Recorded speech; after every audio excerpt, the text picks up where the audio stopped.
Hello and welcome. You are listening to Gay with God, a safe place for us to share our stories and support one another. How long did we know? What challenges did we face? Did we lose our faith? When did we find our way back home? Are we still searching? The stories you hear in this podcast will melt your heart and can strengthen your belief that in God, all things are possible, and you can be authentically gay with God. I am your host, Midge Noble, and I am very honored that you are here. Hi, and welcome back to the Gay with God podcast. I'm so excited that you're here, and I'm excited to continue to grow our followership. I don't know if you call it followership, but we are going to today. And I just love it when you guys reach out and you share your thoughts and your feelings. So keep doing that. Let me know through Messenger on Facebook, or if you look at the show page at empoweredmidge.podbean.com, there on the right side, if you scroll down, you can see a link to my email, and you are welcome to use that personal email and reach out to me about your thoughts or your questions or whatever. Okay, so today I'm so excited. I have a guest that I can't wait for you to meet.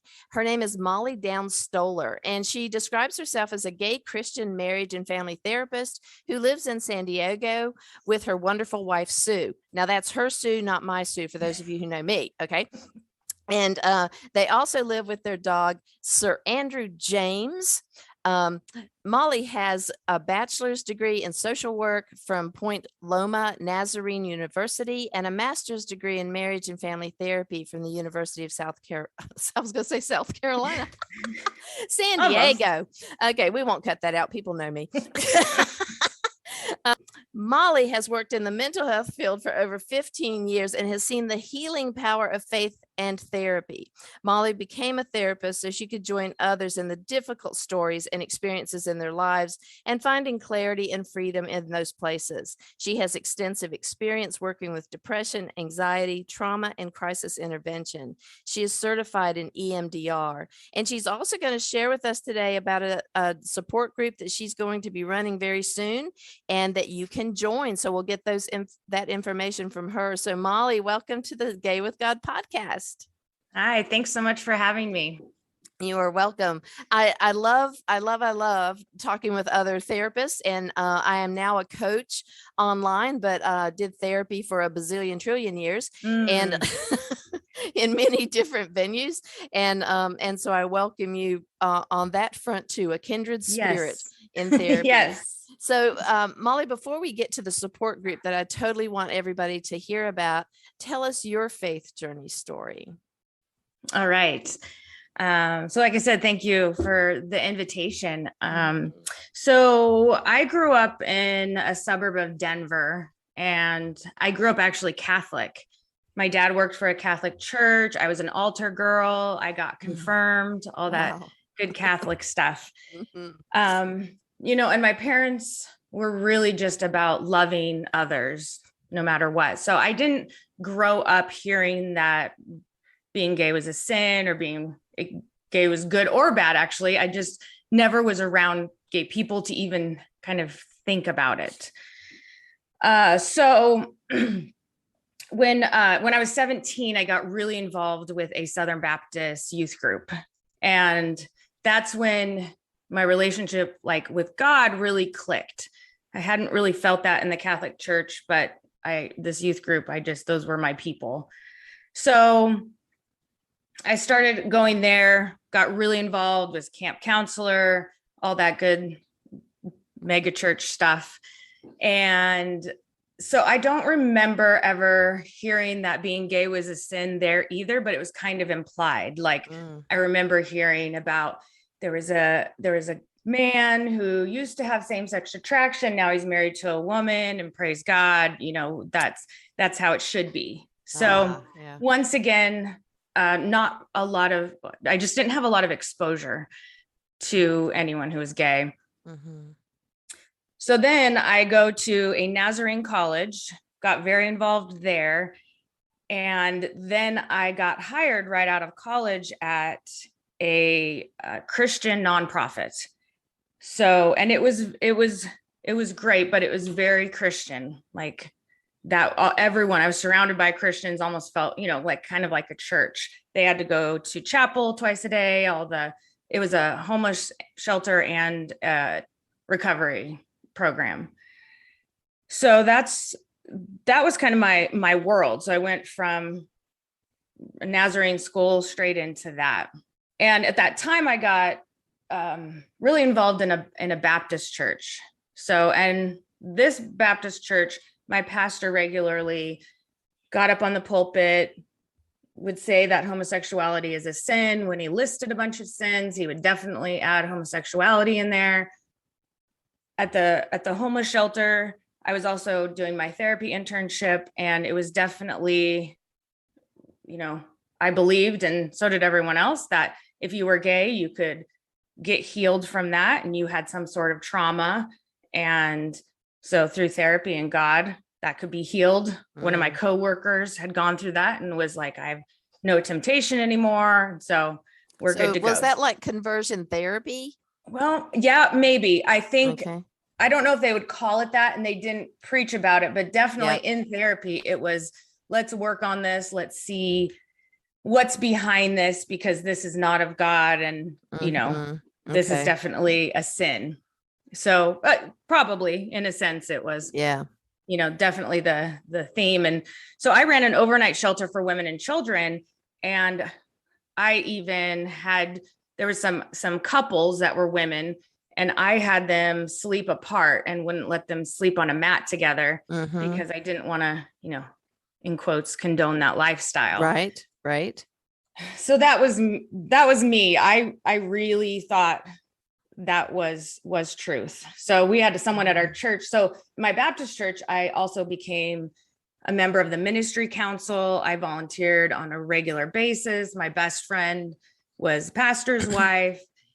So I also thought that there. And since my pastor really preached homosexuality being a sin, I remember we had a volunteer who said she was a lesbian and wanted to get really involved. And I was the one saying, no, I don't think she should volunteer. Maybe she could hand out bulletins.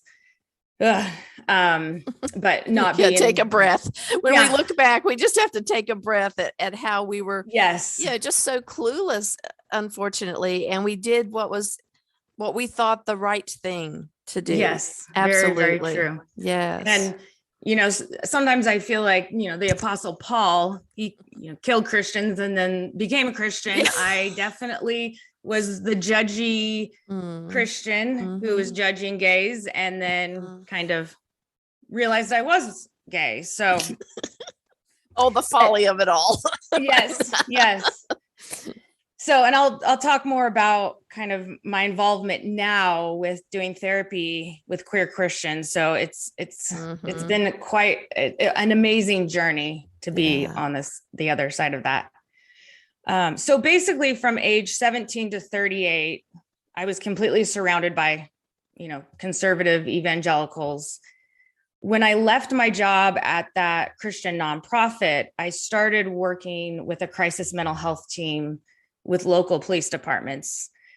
We have something like that in San Diego County. So social workers and therapists ride with police officers, respond to 911 calls, and kind of figure out how we can best help these people, whether it be the hospital or something. So a wonderful job, totally different. But I got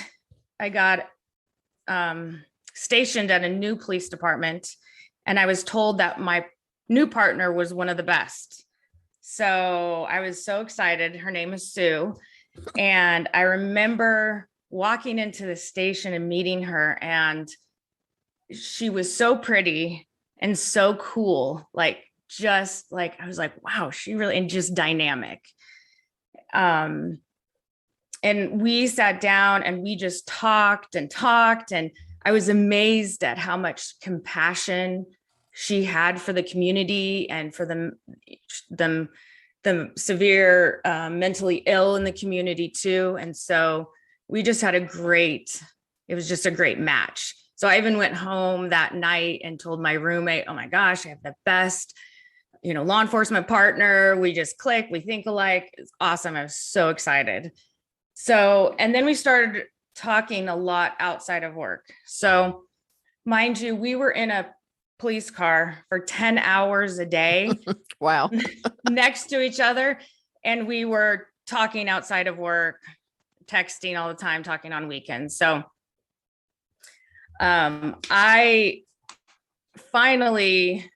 started thinking about kissing her, which freaked me out. I bet. Freaked me out. And I remember asking my roommate to come to my room, and I just started crying and was like, I can't have these feelings. Like, this is not okay. This is the sin. Like, I need to stop this, all of that. Mm-hmm. But then I remember looking over at her one day and just going, oh, this is it. This is the feeling that everyone talks about that I'd never had. I've been on a lot of blind dates with guys, never had a long-term relationship. My high school boyfriend actually is gay. So kind of explains why it didn't work out. But I'd never understood that feeling. And I was like, she's it. Like, I really like her.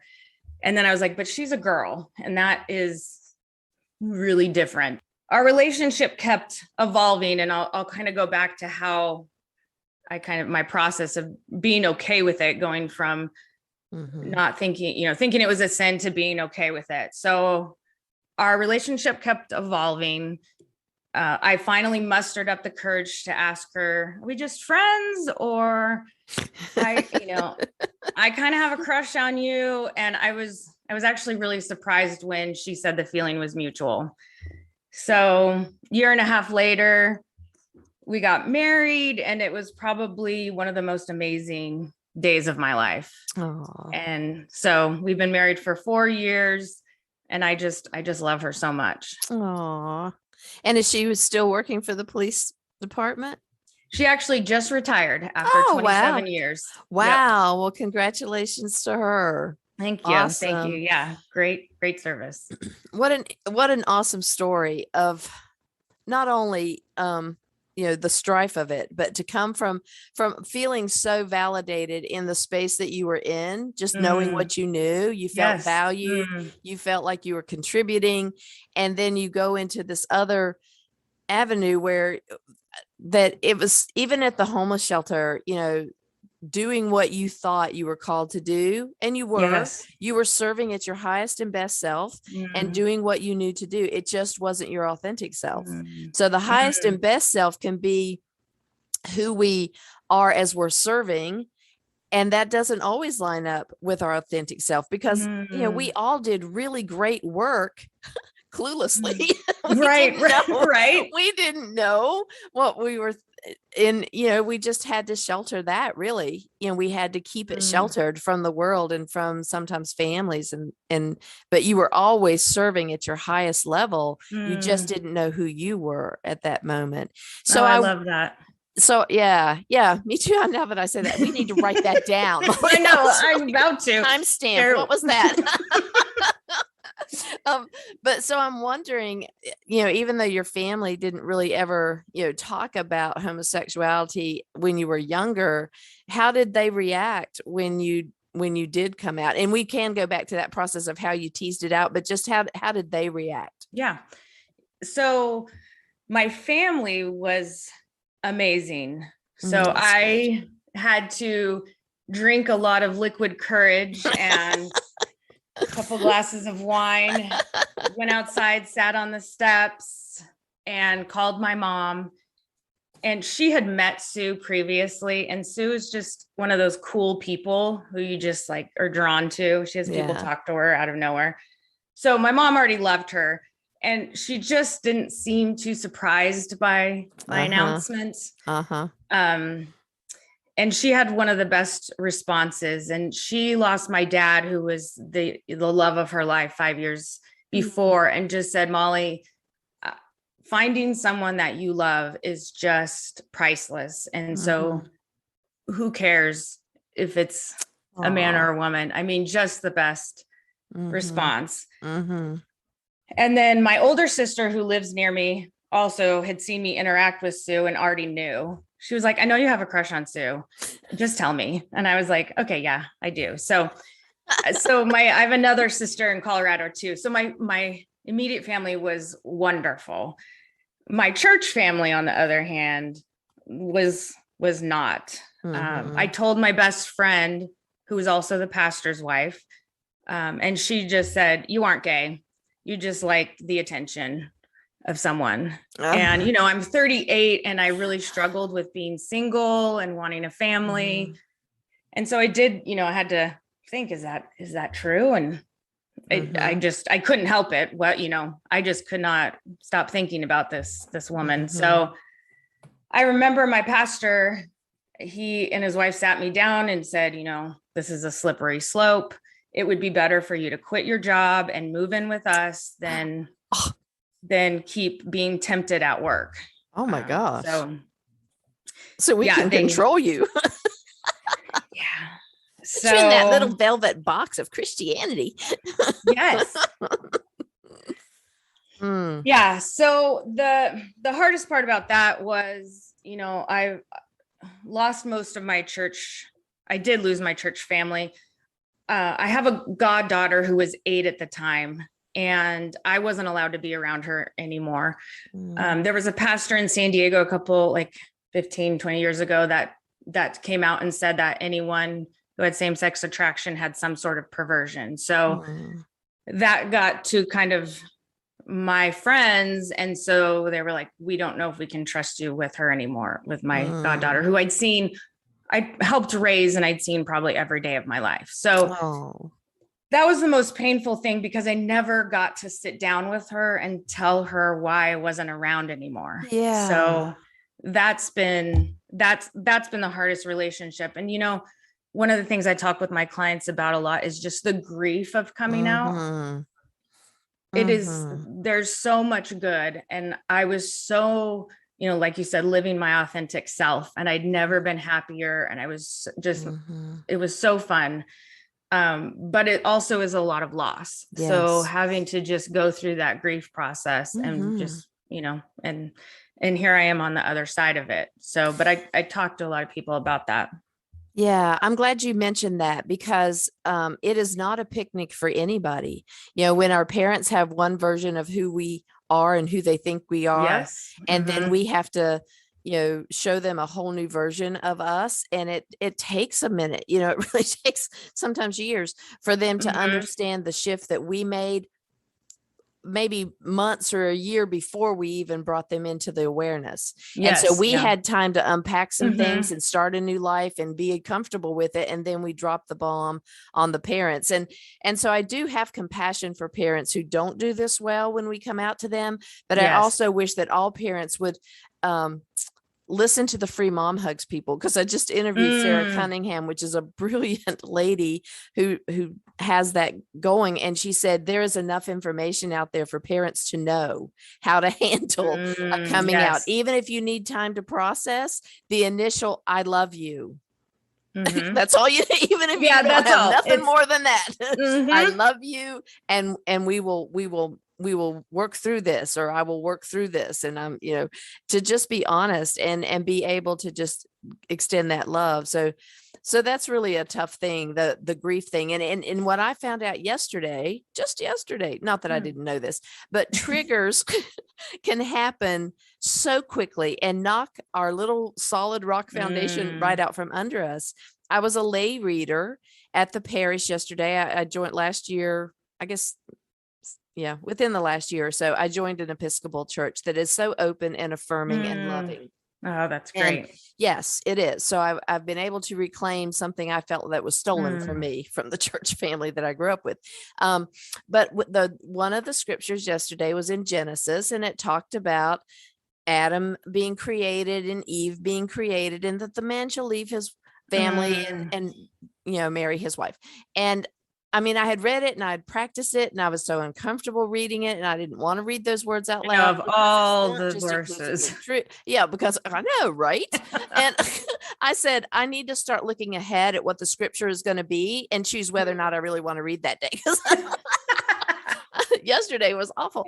And I could tell when I was starting to read it, and I was reading it and then I was getting closer to it, and you can tell in my voice, if you like do the rewind of that, I'm getting more and more uncomfortable getting ready to say the words. Yeah. And I was like, and I can't I can't edit that. And Right, I also right. can't give commentary. I want to say, and that's fine for Adam, but it wasn't fine for a lot of people. And we need to be more inclusive. And so I just had to like, Can you put your parentheses in there? Yeah. man and wife. Yeah, man and wife. And you guys would have loved that visual if we were actually doing the Zoom call live. Right. There was if you could have seen that picture of us, we were, air quotes going all over the place. And then I noticed that afterwards I felt that wound come back open, that, oh, Midge, it's not Adam and Eve, it's Adam and Eve, not Adam and Steve. And all of that came back up. So I needed to go and contact one of my sage theologian people who were safe to talk to and say, hey, this totally came back up today, and this is crazy, and get some support. So even though we may come into our authentic life and we're happy and we're joyful and we're with the person we love, that doesn't mean the wounds won't still come. And we have to revisit them and heal them on a different level. Yeah, absolutely. I mean, I've had times when, I will be holding my wife's hand in public and then we'll drop it because someone looks at us, and then I'm like, well, why do I care? But, it's those things that are just, that are just, it's okay to feel that way is what I tell people, because they feel ashamed, or I shouldn't think that way. And it's years of society and family and friends and church telling us that's not okay. And so, triggers for sure, things that'll trigger you. Grief too. I learned when my dad died, like you'll start crying for no reason, kind of a grief bomb. And that happens too with grieving the loss of your church or the loss of your church family or what, so you might start crying, and it is hard, even though you are your authentic self and you're coming out. So I think that's an important part of the process, and letting yourself do that and have those emotions.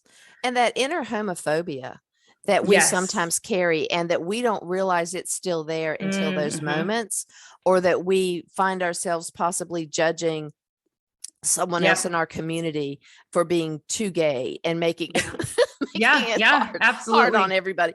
But that's a horrible thing to think, but yet it is something that comes back up. It's the same thing as living in a home that might have been racist or homophobic growing up. And I call them Bernie thoughts now, that my dad would have certain things that he would say.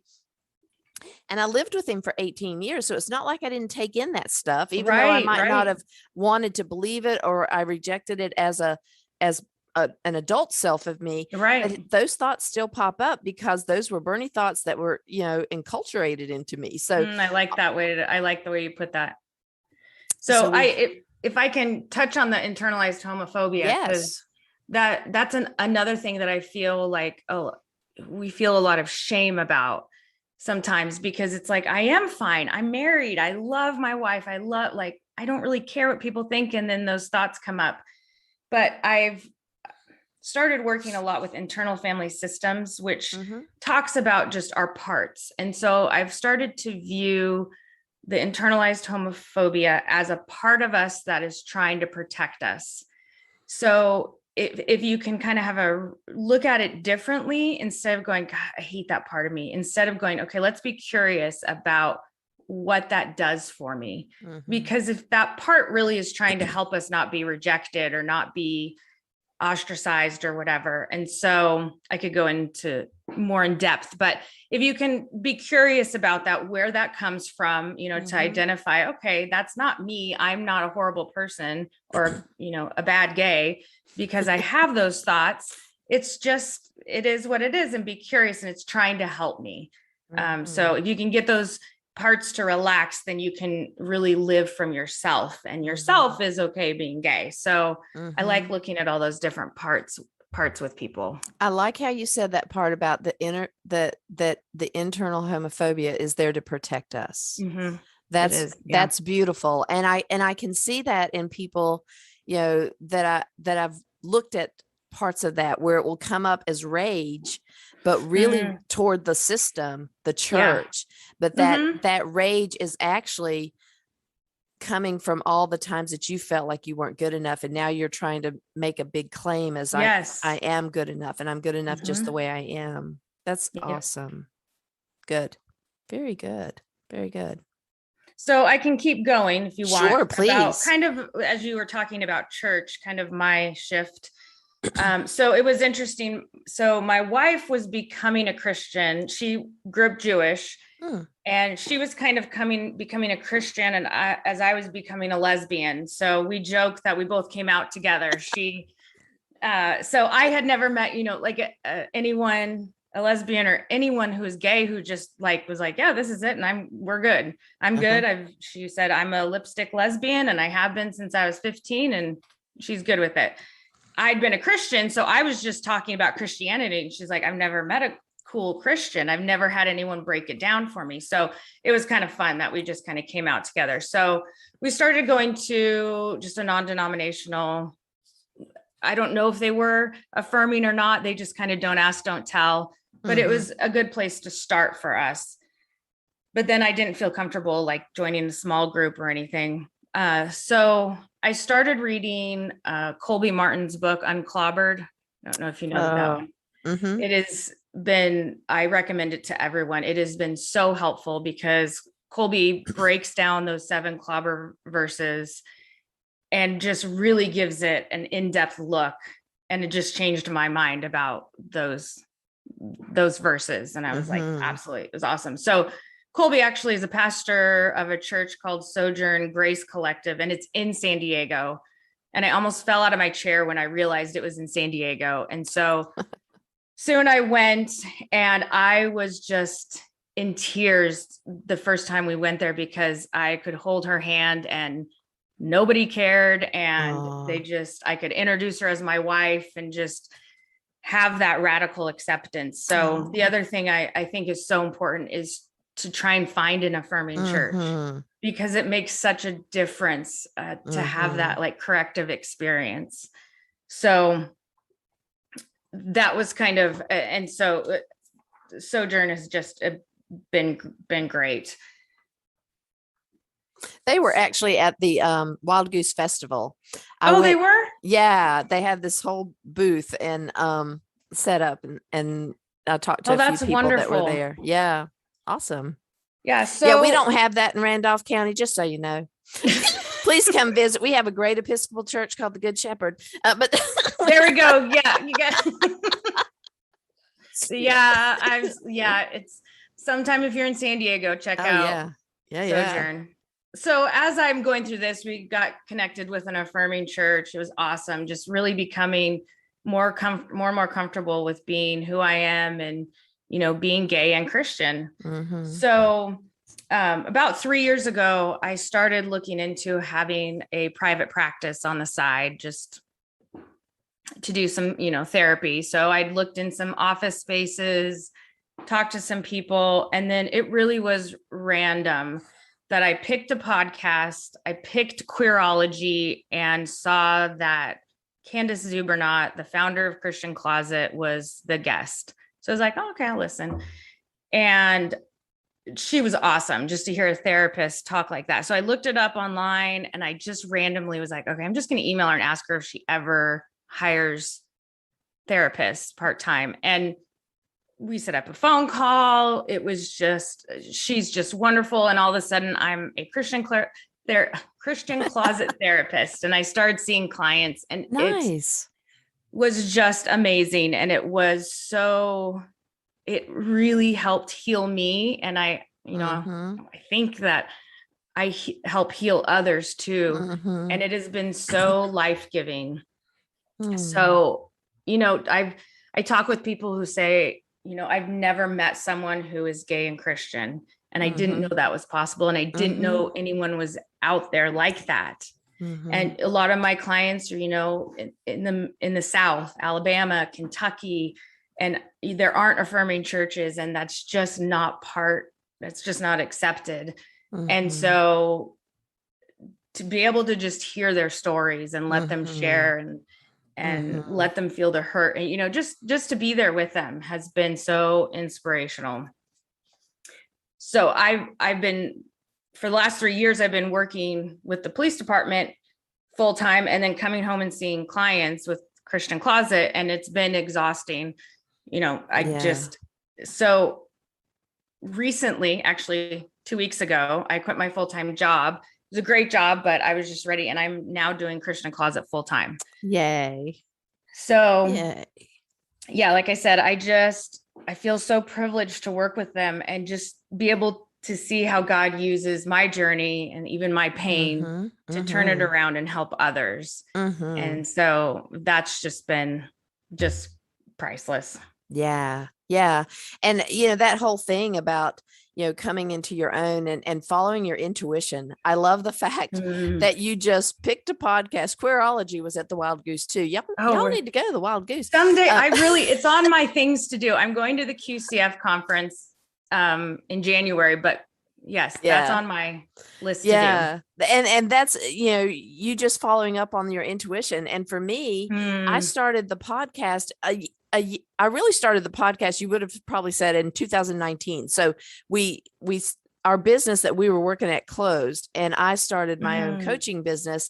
And as an outgrowth of that, I got on Anchor and started this little podcast called Empowering Awakened Hearts to kind of, sidestep with my business. And probably a year ago, more than a year now, I was saying #gay with God on that podcast and talking about it and talking about my journey and how that's evolving.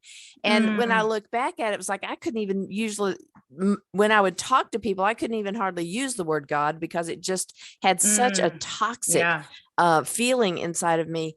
But when I finally did some work on myself and I was able to finally come back to that word and see it for what it was, that I could be gay with God and I didn't have to hate the word God because it was the other people radiating hate and not God. Although that's a journey too. It's an up and down, sometimes a bungee cord event, but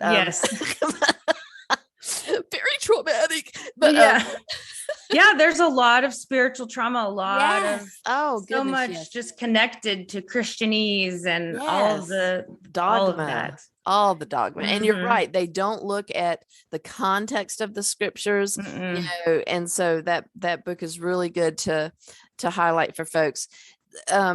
But that whole thing, that whole reason for starting this podcast, and so I kind of flipped it away from Awakening Hearts to Gay with God, because I was tired of people feeling like I can't be gay and Christian, and if I'm going to go to hell, I'll just kill myself now. The pain that people go through on that journey is just toxic and painful. And so in this format, I get to celebrate the people who are brave enough to tell their stories, even if they haven't reached the end, because who of us have? We haven't reached the end. So true. But it is a story to show people like you that can come through all of the things you came through and then get to the other side as you are right now with some sense of, I'm gay, I'm Christian, I'm serving others. Again, still, as always, I'm serving others. I just know more about me now. Yes. There you go. I love that. Well, and one of the, some people will ask, how did you go from, hearing one message for, 38 years and then being okay with it? Because that is a hard, you feel like you aren't aligned, your heart and your head aren't aligned sometimes. And what really helped me was, like, I knew, I don't know if you can hear my dog. Sorry. That's Andrew. As long as my dogs can't hear your dogs, we probably will. We're okay. So I don't know if you want to edit that out. So the way that I've come to be okay with it is that I had all these outside voices, right? My pastor, my church, everybody saying this is a sin, this is a slippery slope, whatnot. But when I just sat down, just me and God, and I took all those voices away, I know what it's like when you're doing something wrong, like whether you call it sin or not, but I know what it feels like. And as Christians, I think that a lot of times we're told not to trust ourselves. And that's part of the problems, right? It's like, die to yourself, that's fleshly desires or whatnot. And so I was like, well, okay, I'm going to start trusting myself. And I don't feel like this is wrong. Not one part of me. There's nothing that I feel peace when I'm with my wife. And so, and then the other part is there was so much fruit and I was the happiest I'd ever been. My mom always says that I've never seen you as happy as you are, now and with Sue. And so the fruit that came from our relationship, I was like, that has to be from God. I don't know if I want to follow a God that says that's not good. And so, so I was like, yeah, there's peace here. There's goodness, there's fruit. So I'm going to go with that instead of what someone else is telling me that doesn't feel right. And, I'm going to quit my job and, and be miserable. Right. So, and I think their voices toward us is out of their own fear of going to hell. absolutely. They swallowed that and Yes. they can't shift from that because we weren't allowed to ask questions and we weren't Yes. supposed to, say anything about what was written in the Bible. So they can't research it and look at those verses in a different light out of fear. Yes. And, I don't know. I talked to another guest who said, I don't think that fear, that the church's fear, those who fear gay people in the church will ever change, but there is still that it's hard for them to break through their fear to say, okay, I now understand. I understand that your gayness is not a mortal sin, higher above anything else. But yet there is such a movement around those of us who are getting bold enough to say, I can be gay with God. I can be gay and Christian. I can come out of the closet. My life is validated.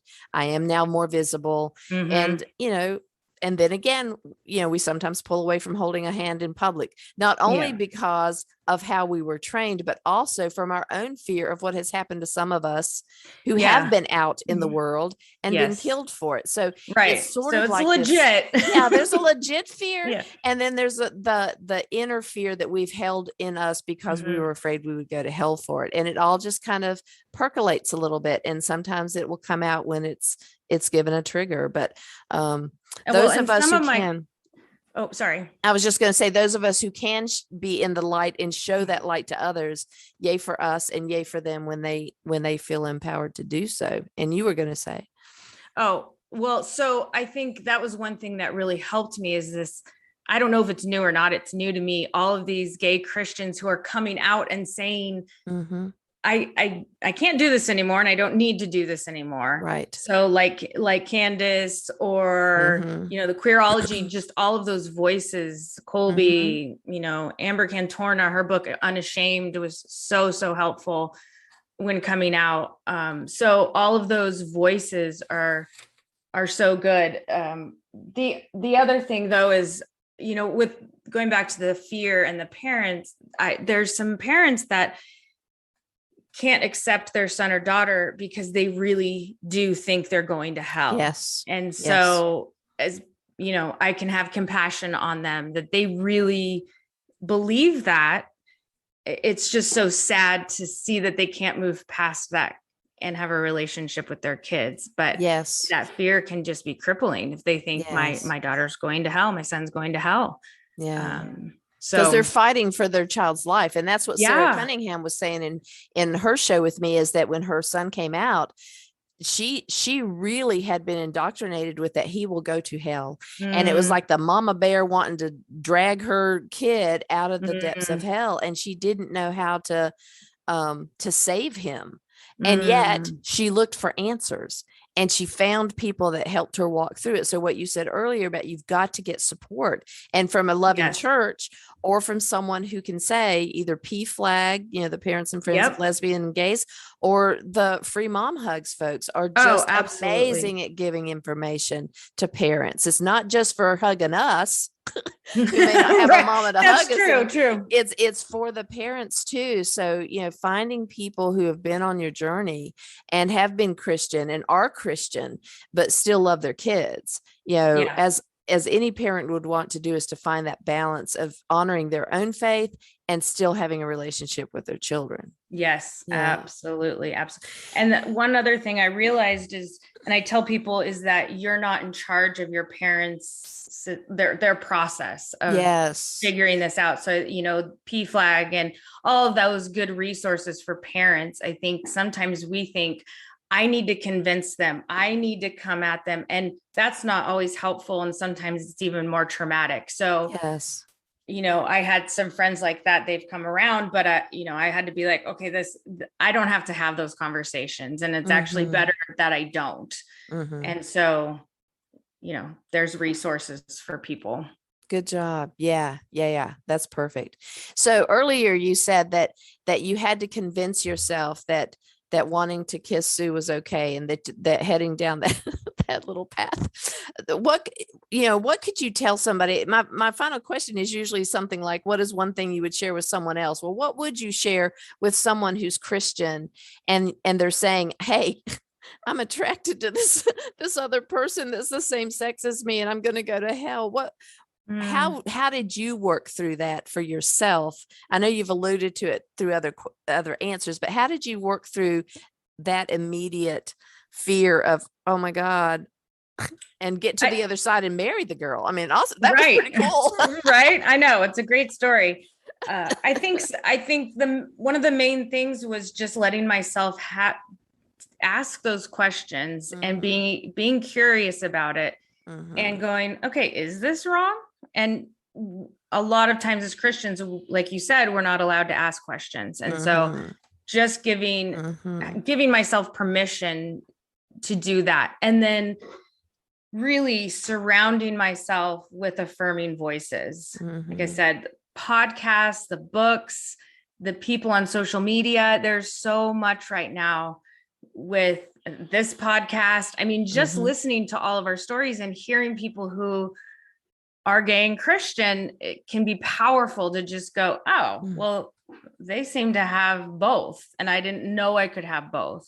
Right. So that's what I think really, really just helped me. So, like you can't maybe find an affirming church where you are, but there's so many resources out there.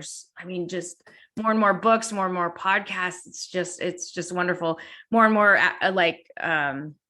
the Wild Goose and QCF and all of those. So the other thing that really helped me was finding an affirming therapist. And so if you are, wanting to deal with some trauma or just talk through it with someone, just to plug the Christian Closet, we have 10 therapists that are all LGBTQ. So it is amazing. And they're all Christians too. There's no agenda or anything behind it, but we all understand that world. So it's really, to have someone understand what it's like to grow up evangelical or fundamentalist and then come out on the other side. It's just, that was so helpful for me too. Yeah. Are you guys online or in the office? No, we are all online. We are all over the US. So you can check us out at thechristiancloset.com and see all the therapists. And Candace Zubernaught's the founder, and she's been doing this. She did this way before Zoom and virtual therapy was a thing. So yeah, it's all online, and we see people from all over the world. Awesome. So that's a good segue into tell us about this support group you've got coming up like now. Yeah, in a couple of weeks. Yeah. So this is actually how I found you, was through a Facebook group, about later in life lesbians. And I came out when I was 38, and there's a lot of women I feel like right now that are coming out later in life. Maybe you're in a mixed orientation marriage, or, married to a man, now deciding, okay, this is not really me. So I wanted to do a group for later in life lesbians who are coming out or about to come out, anything like that. And there's no age limit or anything like that. But one of the other ways is to be in a group with 6 to 8 other women. I just have them tell their stories. We listen to each other's stories, and then we talk about things like boundaries, grief, self-compassion, God. And it's just a wonderful 6 weeks. So it's every Wednesday night from 5:30 to 7 Pacific time. It's only $60 a week. And it starts October 27th. Okay. So all virtual, all online. And the groups that I've done in the past, they actually, a lot of them still meet weekly because they just Nice. made that connection. So Yeah. especially if you feel alone or, I Mhm. know it can be scary to join a group, and it's a therapy group, but I promise I'm pretty easy to talk to. And they're really just amazing. So if you're interested, you can go to thechristiancloset.com or email me at mdowns@thechristiancloset.org. So October 27th, every Wednesday night for 6 weeks and only $60 a week. Awesome. Awesome. Yeah. As soon as I saw you posting that in the group, and I thought, oh my gosh, not only is that awesome that you're doing that, but oh my gosh, she needs to be on my show. Yeah. And we have other groups too. We have one for mixed orientation, men in mixed orientation marriages starting right now too. And I think another coming out one. So we have a lot of good stuff Awesome. happening at the Christian Closet. That is so cool. And I love the name. Tell Candace I love the name. Oh, that is I know. so It's awesome. Perfect. Yeah. So I'll tell her that. Yeah. Well, that is amazing. So as we're winding down, and there will be the information on the show page at empoweredmidge.podbean.com, and we'll set that up so that you guys can click on that and make sure that you access the group if that's what you want to do, because it sounds like an awesome group. So for you, Molly, to make sure that you feel complete, is there anything else that you just had a burning desire to share and we didn't get to it, or we went around it, or just to restate something that's most important to you for listeners to hear? Any of those thousands of things I just named. Just go ahead, choose one. I think I really just want people to hear, and I love the name of your podcast because I want people to know you can be gay with God, and to get to know God as a kind, gentle, whatever you want to call him, spirit, if God's too hard, just being that he, she, or they is just an amazing, there's unconditional love. There's no strings attached. He's not mean. There's not rules you have to follow or things you have to believe. And even if that feels hard right now, you can work through it. And so listen to new voices. I love that. That's a good way to end that. So thank you, Molly. Yeah, thank you so much. You honor us with your faith journey story, and I'm so glad that you were here. And I want to thank all of you listeners for coming back each week, supporting, sharing, and subscribing wherever you get your podcasts. If you want to see more information and links to connect with Molly, go to the Gay with God show page at empoweredmidge.podbean.com. And if you are questioning whether you can be gay and be in relationship with God, if you are authentically gay, God has always been within you, even when you didn't know it. You have always been gay with God. Thank you, everybody. See you next week, and stay tuned to hear how you can join the Gay with God community. And if you want to, you can check us out on Facebook at the Gay with God Facebook group. All right, everybody have a good week, and we'll see you next week. I want to invite you to become a part of the Gay with God community. How can you do that? Stay connected by messaging me your thoughts and comments in the comment section under the downloads of the show on the Gay with God show page. Subscribe to this podcast wherever you listen, and share so we can increase our community outreach and be a light to those who are struggling to claim their faith. Consider being a sponsor so I can highlight your service in our community. We are all worthy of respect and a relationship with the God of our understanding. I want to thank you in advance for supporting this podcast. Together, we as a community will keep this show visible and our community stronger. Deep gratitude to my friend Tim McClendon of Tim McClendon Music for allowing me to use an excerpt from Interlude 4, a song found on his CD entitled Sundance.